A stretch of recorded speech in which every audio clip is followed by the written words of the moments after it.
माझी लक्षवेधी जी आहे ती बांगलादेशी घुसखोर मंत्री आलेत.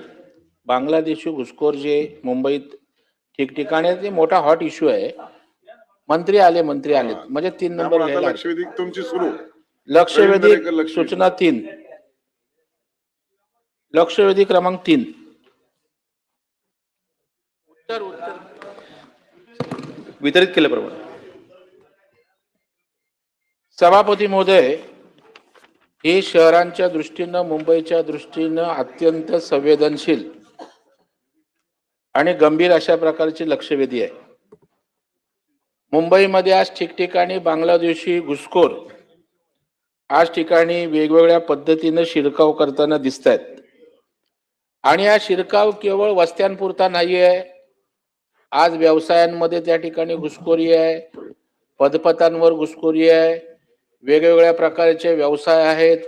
मग भाजीपाला व्यवसाय असेल, मच्छीमारी असेल, दुग्ध व्यवसाय असेल, तर अशा प्रकारचे गंभीर प्रकारे या बांगलादेशी प्रवृत्ती आणि त्या ठिकाणी घुसताना दिसत आहेत.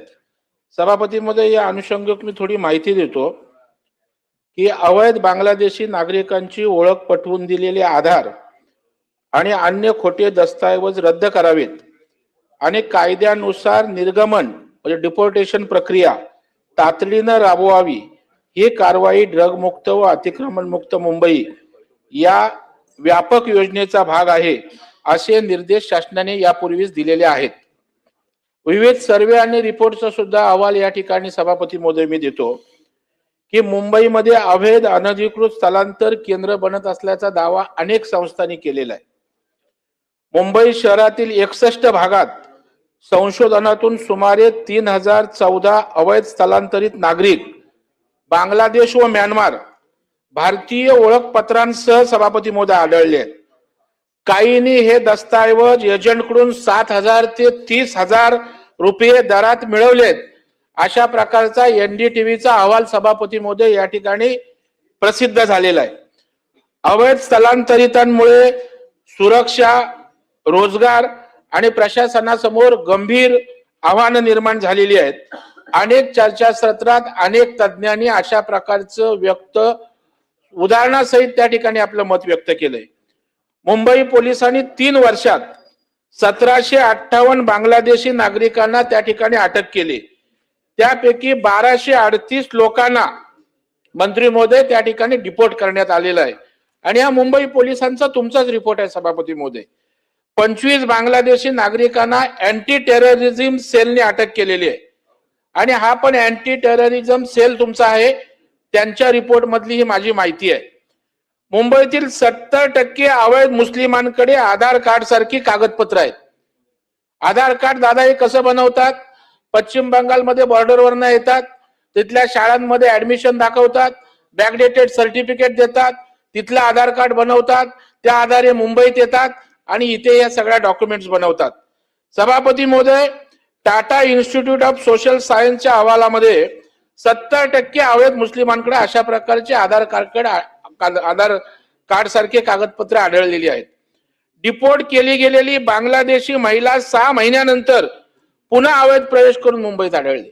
म्हणजे तुम्ही पाठवलीत, परत ती त्या ठिकाणी येते, याचा अर्थ आपलं पोलीस किती कमी पडते सभापती महोदय. तर या संदर्भात मुंबईला सुरक्षेचा धोका केवळ जमिनीवरच नाही सभापती महोदय, तर पाण्याच्या माध्यमातून, सीफेसच्या माध्यमातून पण त्या ठिकाणी आहे. 149 किलोमीटर समुद्र किनारा बांगलादेशी मुस्लिमांनी त्या ठिकाणी ताब्यात घ्यायला सभापती महोदय सुरुवात केलेली आहे. कोस्टल लाईनवर छोटे मोठे अवैध दर्गे निर्माण झालेत. म्हणजे कोस्टल लाईनला छोटा मोठा त्या ठिकाणी दर्गा बनवायचा आणि त्या माध्यमातून प्रवेश करायचा आणि त्याच्या आजूबाजूला बांगलादेशींच्या अनेक अवैध वस्त्या त्या ठिकाणी उभं राहताना सभापती महोदय दिसत आहेत. मी अनेक उदाहरणं देईन सभापती महोदय. उत्तम दर्गा आजूबाजूला बांगलादेशी मुस्लिमांना आश्रय देण्यासाठी अख्खी वस्ती वसवण्यात आलेली आहे.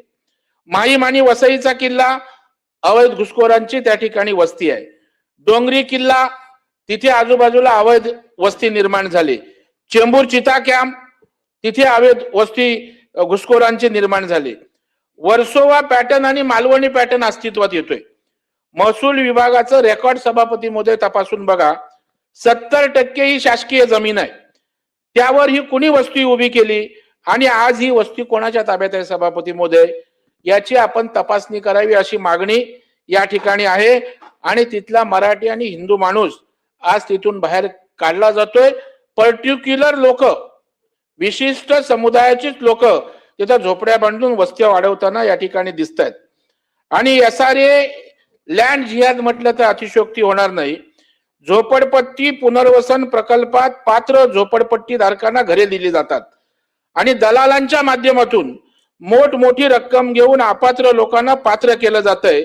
अनेक हिंदू कुटुंबांना अपात्र केलं जातंय. गेल्या 5 वर्षामध्ये प्रत्येक झोपडपट्टी पुनर्वसन योजनेत पात्र केलेल्या लाभार्थ्यांची यादी एकदा SRA ने प्रकाशित करावी. यातील प्लॅट जिहाद लक्षात येईल. सभापती महोदय, झुंडीच्या झुंडी एखाद्या बिल्डिंग मध्ये येत आहेत, तिथली लोक त्या ठिकाणी त्रस्त होत आहेत, गाठोडं घेऊन येत आहेत आणि तिकडे डायरेक्ट घुसतायत, तिथलं वातावरण पूर्णपणे खराब करतायत. यामध्ये लक्ष घालण्याची आवश्यकता आहे. सभापती महोदय, पालिकेतील भ्रष्ट डॉक्टरांनी 237 जन्म दाखले बांगलादेशींना बोगस त्या ठिकाणी दिले आहेत. मुंबईतील सर्व उपनगरांमध्ये असलेल्या फेरीवाल्यांची जर तपासणी केली सभापती महोदय, तर काही हजारात बांगलादेशी फेरीवाले दिसून येतील. त्यांच्याकडे बोगस आधार कार्ड मंत्री महोदय त्या ठिकाणी दिसतील. आणि मुंबईला जर उद्ध्वस्त करायचं असेल आणि ती जर ताब्यात घ्यायची असेल तर सामाजिक लोकसंख्या बदलून एका विशिष्ट समाजाची लोकसंख्या वाढवायची अशा प्रकारचा घाट जणू पूर्वनियोजित आहे, असा माझा स्पष्ट आरोप या लक्षवेधीच्या माध्यमातून आहे. सभापती महोदय, विषय अत्यंत ज्वलंत आहे. या विषयाचा स्कोपही मोठा आहे आणि त्याच्यामुळे लक्षवेधीला थोडा वेळ द्यावा अशा प्रकारची माझी विनंती आहे.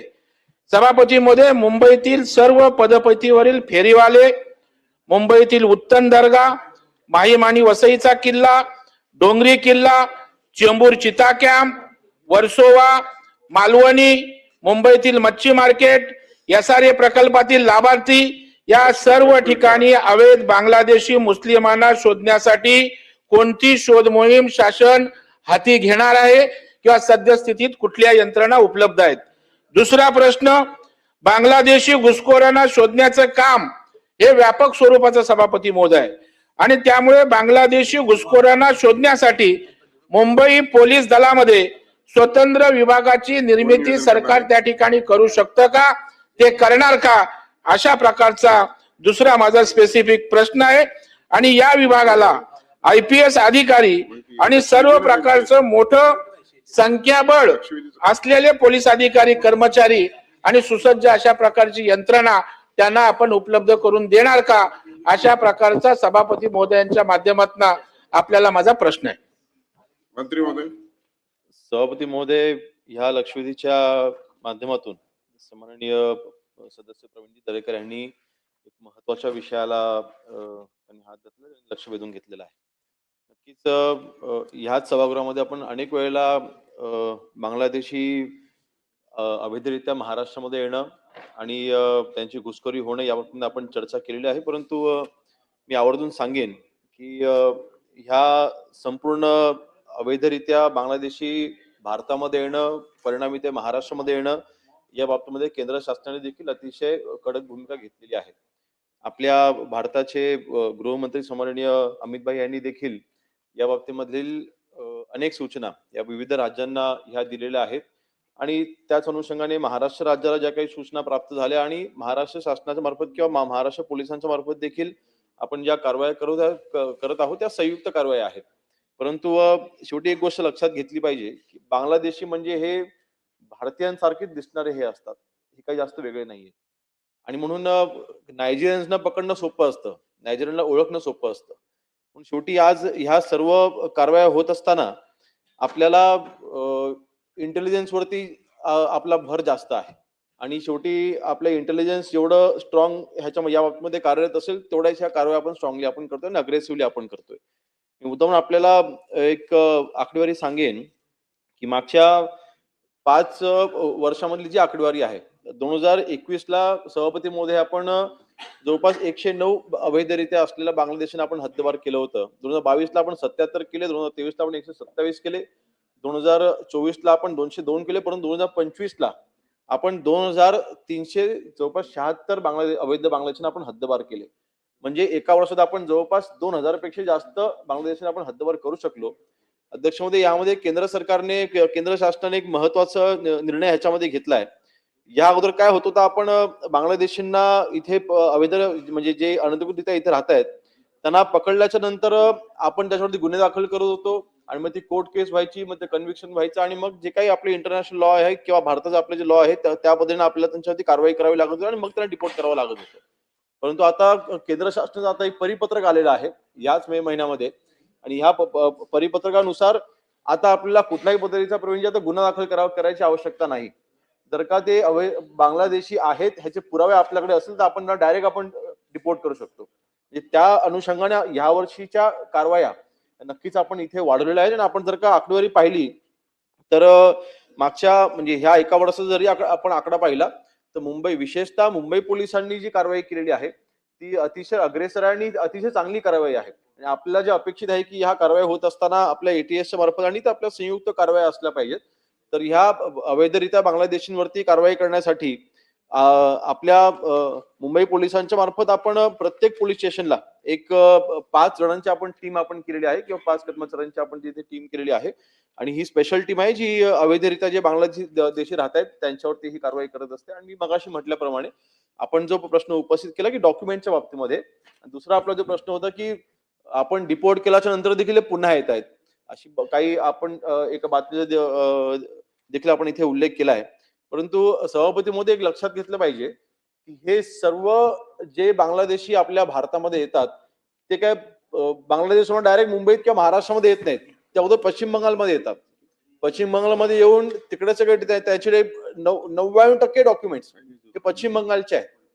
आणि ते डॉक्युमेंट पश्चिम बंगालमध्ये तयार झाल्याच्या नंतर ते एजंट पण तिकडचेच आहेत. आणि त्यांची तिथे एक मोडस ऑपरेटी आपल्या लक्षात आलेली आहे की बांगलादेशवरनं भारतामध्ये येण्यासाठी फक्त मध्ये नदी आहे, ती नदी आपण चालत पण येऊ शकतो.